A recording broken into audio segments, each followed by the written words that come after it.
Bem-vindos mais uma vez ao canal do professor Anatólio Arce. Vamos seguir com a nossa série de resolução de questões de Sociologia da banca OCP do concurso do Instituto Federal do Pará de 2009. Essa é a parte 2 do vídeo. Quem não assistiu a parte 1, pegue no link da descrição aí embaixo que eu coloquei o link da parte 1 desse mesmo vídeo que eu resolvi as 5 primeiras questões. Agora eu vou resolver as questões 31, 32, 33, 34, 35 e 36 desse mesmo concurso, que vai até a questão 50, tá bom? Então vamos lá. Questão 31. Se a divisão do trabalho não produz a solidariedade, é que as relações entre diferentes órgãos não estão regulamentadas e produzem um estado que Durkheim denomina de. Vamos lá, quando você fala do pensamento de Durkheim, da divisão do trabalho, quando ela não produz solidariedade entre-se o indivíduo e um estado de anomia. Ou seja, partindo do princípio que para Durkheim o indivíduo em si, fora do ambiente coletivo, ele não existe, ele é nulo e inexistente. Ou seja, o coletivo ele tem capacidade de anular o indivíduo. Isso quer dizer o quê? Que quando esse indivíduo ele está isolado, ele está sem solidariedade. Quando ele está sem solidariedade, ele está alijado do coletivo. Então, quando essa divisão do trabalho ela não produz solidariedade, isso significa que ocorre uma divisão do trabalho anômica. Ou seja, não é uma divisão do trabalho mecânica, não é uma divisão do trabalho orgânica, não é uma divisão do trabalho difusa, também não é uma divisão do trabalho antagônica. Ela é uma divisão do trabalho anômica, ou seja, partindo do princípio que o conceito de anomia de Durkheim, certo, ele ocorre, a anomia para Durkheim ocorre quando há a ausência de solidariedade. Ou seja, a divisão do trabalho que não produz solidariedade ela é uma divisão do trabalho anômica. Sendo assim, na questão 31, a alternativa correta é a letra C. Certo? Vamos lá para a questão 32. Também Durkheim. Essa questão, ou melhor, agora é Weber, mas pega um gancho em Durkheim. Essa banca foi muito ligada ao Durkheim. Vamos lá. Enquanto Durkheim estabelece como objeto de estudo da sociologia os fatos sociais, ou seja, quando o candidato ou estudante ele bater o olho no conceito de fatos sociais, estamos falando em Durkheim. Max Weber centraliza sua análise nas ações sociais que são compreendidas como, ou seja, o que é o fato social para Durkheim é a ação social para Weber, mas não da mesma forma. Tá bom? O conceito de fatos sociais ele tem um significado e uma ação prática na sociologia. O conceito de ação social para Max Weber ele já tem um outro significado e uma outra função prática. Por exemplo, quando ele fala que as ações sociais elas são reciprocamente estabelecidas, ou seja, reciprocidade ela vai de um indivíduo para o outro, ele está errado. Certo? Então você já tira por conta desse reciprocamente estabelecido. Quando ele fala que é coletivamente compartilhado, também está equivocado. É óbvio que o Max Weber ele não anula o papel do ambiente coletivo na construção do indivíduo, mas ele confere uma autonomia muito maior ao indivíduo. Então ele não é construído a ação social coletivamente. Também não é construído contraditoriamente. Ou seja, se ele não é concedido coletivamente, ele também não é concebido contraditoriamente. Só que, por outro lado, a ação social ela não é estabelecida de maneira individual. Ela é estabelecida de maneira recíproca. O problema é que aqui ele está falando reciprocamente estabelecidas, mas ela não é reciprocamente estabelecida, ela é reciprocamente referidas. Sendo assim, na questão 32, a alternativa correta é a letra E. Vamos agora à questão 33, que é uma questão que ela pode confundir até sociólogos mais experientes. Vai dizer o seguinte, a Weber aponta 4 tipos de ação social. Mas aí você pode falar, mas professor, tem 4 tipos de ação social, mas tem apenas 3 tipos puros de dominação. De fato, sim. Só que, o que acontece? Quando você fala em ação social, é óbvio que o tipo ideal, ele é uma ação social. Tem ação social envolvida nos tipos ideais. E quais são os tipos ideais que ele fala? Que é os tipos puros de dominação, melhor dizendo, que é o tradicional, o carismático e o racional legal. Então, você já mais ou menos parte desse princípio de que você vai ter a ação social racional, tradicional e a afetiva, que é a carismática. Ou seja, só que nos 3 tipos puros de dominação você tem uma linha de estudo, você tem uma forma de analisar 3 tipos puros de dominação construída por Weber. Mas quando você fala em ação social, existe 4 tipos de ação social, partido do princípio de 3 tipos de dominação. Não entendeu? Vou explicar certinho. Vamos lá. Ele fala, a ação racional com relação a valores. Ele tem uma ação racional com relação a valores? Ele tem. Ele tem uma ação política com relação a fins? Ele tem também. Se você for ver, ele tem de certa forma. Ele tem uma ação tradicional? Ele tem. Mas ele não tem uma ação não admitida. Certo? Então a questão ela está invalidada por conta disso daqui, ó. Ação não admitida. Essa alternativa está equivocada. A D vai falar ação emotiva. Não existe uma ação emotiva. Existe uma ação afetiva. Então, não confunda a afetividade do Weber com você ser emotivo, com ter emoção. Então, o Weber ele não analisa desse ponto de vista. O Weber é um alemão. Ele entendia, ele era uma pessoa que estudou filosofia alemã. Então ele entendia a emoção de uma maneira totalmente diferente das escolas ligadas à França, por exemplo.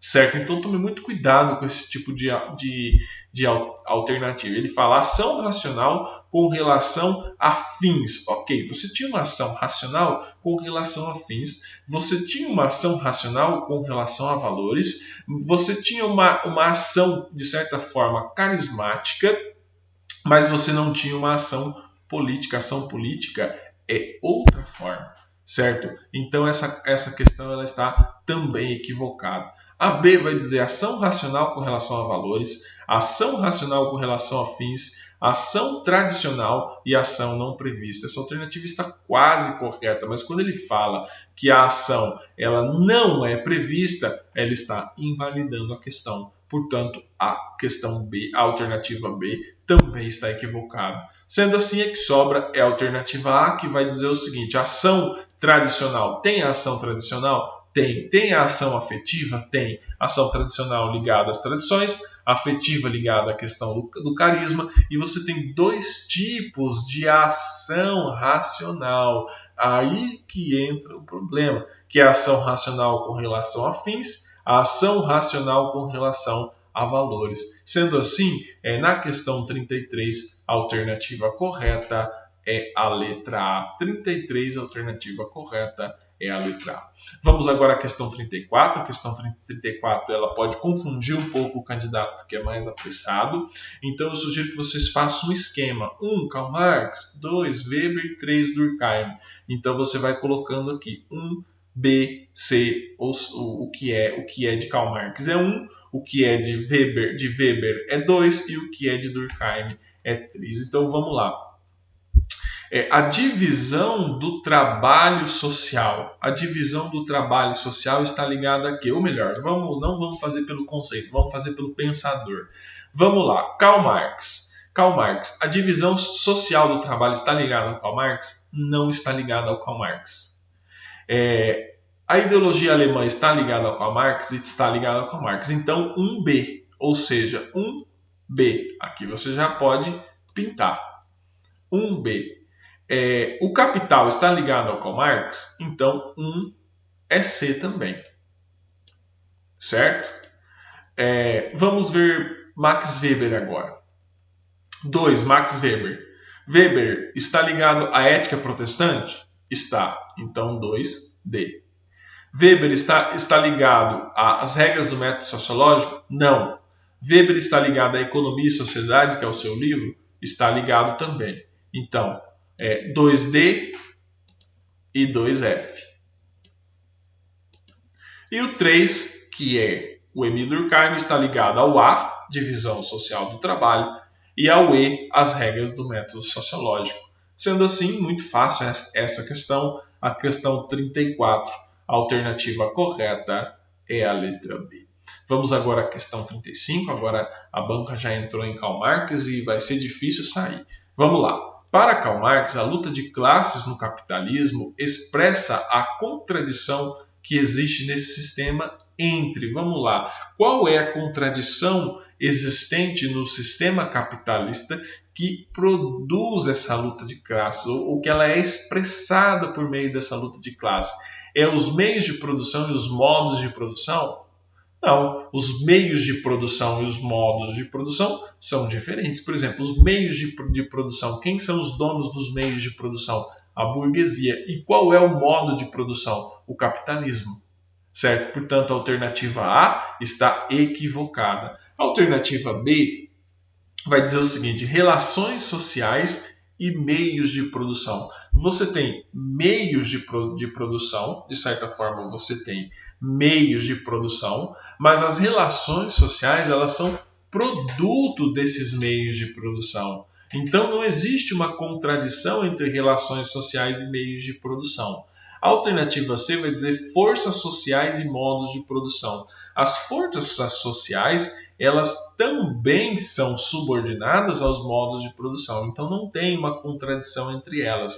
Mas existe uma contradição entre as relações sociais e as forças de produção. Aí sim, porque o Karl Marx vai dizer o seguinte, que a luta de classes ela parte do princípio, certo, em que há uma contradição entre as relações sociais, certo, as relações entre as pessoas e as forças de produção. Vou citar um exemplo prático. As relações sociais que se dão na nossa sociedade, elas são relações mercadorizadas. Você basicamente vai se relacionar com pessoas do seu nível de vida. Certo? Então, só que isso acontece uma contradição com as forças de produção. A maioria das pessoas, elas não têm acesso às forças de produção. Porque quem que domina o Estado no capitalismo é quem domina a economia. Certo? Quem domina a política é quem domina a economia. Se você domina a economia, você tem meio caminho andado para você dominar a política. Só que isso não reflete as relações sociais da própria sociedade, em que a maioria das pessoas é o quê? Proletário, certo? Portanto, a questão D está correta. A questão E vai dizer forças sociais e meios de produção. Também não, quando o Karl Marx ele fala que a luta de classe no capitalismo ela expressa a condição existente nesse sistema entre relações sociais e forças de produção. Sendo assim, na questão 35, a alternativa correta é a letra D. Vamos agora à questão 36, vamos baixar um pouquinho mais. A questão 36 vai trazer sobre os clássicos de novo. Vamos lá. Qual clássico da sociologia se ocupou em estudar as classes a partir do que denominou de situação de classe? Tome muito cuidado, tá bom? Os clássicos da sociologia, os três estudaram as classes, certo? O Durkheim em menor medida, mas o Marx em maior medida e o Weber também estudou as classes. Porém, quando o Weber ele fala de classes sob uma perspectiva diferente da perspectiva de classe de Karl Marx. Então, quando ele fala em situação de classe, ele não fala de classe em si. Você está nessa classe. Ele não fala que você é pertencente a essa classe. Ele fala que você está em situação de classe. Ou seja, o Max Weber fala isso. Então, se o Friedrich Engels, que escreveu com Marx, e o Durkheim, que fala pouco de classe, e o Marx ele não fala de classe dessa forma, sobra o que? O Herbert Spencer e o Max Weber. O Herbert Spencer não era sociólogo, ele está falando de clássico da sociologia. Sendo assim, o que sobra, a alternativa correta é a letra A. Sendo assim, qual clássico da sociologia se ocupou ao estudar as classes a partir do que denominou de situação de classe? Sendo assim, na questão 36, a alternativa correta é a letra A. Muito obrigado pela atenção de todos vocês. Curta, compartilhe, se inscreva no nosso canal. Seguimos aqui com os nossos estudos.